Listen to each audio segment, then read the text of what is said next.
Hello guys, this is Sari TV. Let me show you how to cook our favorite gyoza. Yes. Dali lang siya. kasama pa yung nilinis yung plate. Ano ba yan? So, here we are. Oh, bakit ang tagal? Kakain pa pala tayo. Sige, kain muna. Ay, wala akong chopstick. So, ang hirap niyang kainin. Anyway, let's proceed how to make this gyoza. Actually, it's a frozen. Nabili ko siya ng frozen. Long time gumawa. Pero, super miss ko na siya. So, I tried and it's really nice. Brand siya ng isang Korean brand. Parang ganun. Ayan, nilagay ko lang siya non-stick pan ang dapat gamitin. Lagay mo lang yung gyoza mo. Lagyan mo ng konting water and takpan.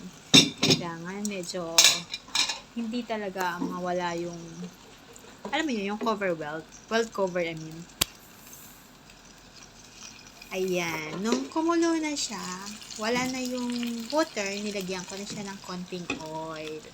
Tapos ganyan-ganyan mo lang siya. Hindi mo siya pwedeng galaw-galawin kasi masisira yung wrapper niya. Tuloyan mo lang siya. Have patience. Huwag kang magmadali. So, ayan na siya. Luto na siya. Actually, guys, hindi niluto yan ng baliktaran. Ganyan lang talaga luto niyan. Nakita ko yan sa Japan, sa mga ramen shop, you know. Hindi nila niluluto ng baliktaran ng gyoza. Ganyan lang talaga siya. Luto na yan. Kasi ni-steam na yan. Ni-steam na natin siya. So, pinapula lang natin siya para maganda. You know, pagkakain tayo, kailangan di lang masarap. Dapat maganda din. Ayan na. Tapos, wala akong chili oil. So, toyo lang talaga nilagay ko. Pasensya na. Inaayos ko pa sa plate.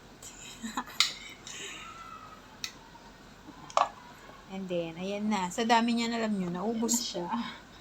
Promise. Masarap siya.